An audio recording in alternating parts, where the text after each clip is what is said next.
সেটা হচ্ছে যে বহরমপুরবাসী একটু দেখতে চায় আতশবাজি, সেই আতশবাজি আলোকসজ্জা যদি একটু ব্যবস্থা করো তাহলে বহরমপুরবাসী কিন্তু খুব খুশি হবে।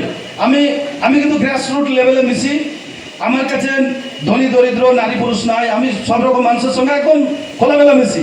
তাই সবার একটা দাবি আছে, আমি দেখেছি যে আলোকসজ্জার ব্যবস্থা একটু করতে হবে। এটা যদি করো তাহলে খুব খুশি হব।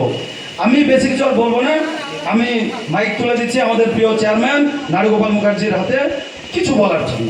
বলছি বাচ্চা দরকার, আমারও হয়তো হয়ে গেল যে কোনোদিন এমন একটা প্রয়োজন পড়লো যেটা আপনাকে দরকার বা আপনাদের দরকার, শুধু ভোটের জন্য নয়, সামাজিকভাবে চলতে গেলেও দরকার হয়েছে। এবং কালকে চতুর্থী, তারপর পঞ্চমী, তারপর ষষ্ঠী, সপ্তমী, অষ্টমী, এভাবে এই পুজোটা পার করবে। কিন্তু এই পুজোর মধ্যে তো আমরা সবাই আনন্দে সামিল হতে চাইব, কারণ দুর্গা পুজো আমাদের পশ্চিমবঙ্গে এমন একটা উৎসব, সেই উৎসবের মধ্যে হিন্দু, মুসলিম, আমাদের খ্রিস্টান, জৈন সবাই আমরা কিন্তু মানুষের যে ঢল, সেই ঢল দেখতে আমরা ভালোবাসি এবং নানা ধরনের পোশাক আশাকে, রঙিন পোশাক আশাকে, নতুন পোশাক আশাকে মানুষ কিন্তু চলাফেরা করে। এটাই হচ্ছে উৎসবের তাৎপর্য।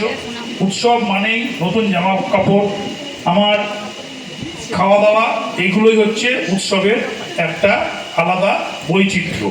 এবং সেটা যে কোনো কিছুকে কেন্দ্র করে হতে পারে। যদি ঈদ হয়, ঈদকে কেন্দ্র করে আমরা হচ্ছে নতুন জামা কাপড় পরি এবং প্রচুর ঈদের উৎসব হয়, সেখানে আমরা সামিল হই। ঠিক দুর্গাপুজোও তাই, এখানে দুর্গাপুজোকে কেন্দ্র করে প্রচুর মানুষের সমাগম হয়, রেস্টুরেন্টে খাওয়া দাওয়া হয়, বাড়িতে ভালো মন্দ হয় এবং একে অপরের সঙ্গে শুভেচ্ছা বিনিময় করি, শান্তিতে থাকার জন্য আমরা প্রার্থনা করি ভগবানের কাছে। তাহলে পার্থক্য কিছুই নয়, সব সাবজেক্টটাই কিন্তু একই। কোনো ধর্মই কাউকে কিন্তু অশান্তি করতে পারে না। ধর্ম সবসময় একে অপরের সঙ্গে শান্তি বজায় রাখার জন্য বার্তা দেয়। এটা নতুন কিছু নয়, এটাই হচ্ছে ধর্মের নিয়ম। এই নিয়মের বাইরে যারা ধর্ম করে তারা ধার্মিক নয়, তারা অধর্ম করে। তাহলে অধর্মের জন্য কিন্তু ধর্ম তৈরি হয়নি, ধর্ম তৈরি হয়েছে যে প্রকৃত সত্য কথাটা বলার জন্য।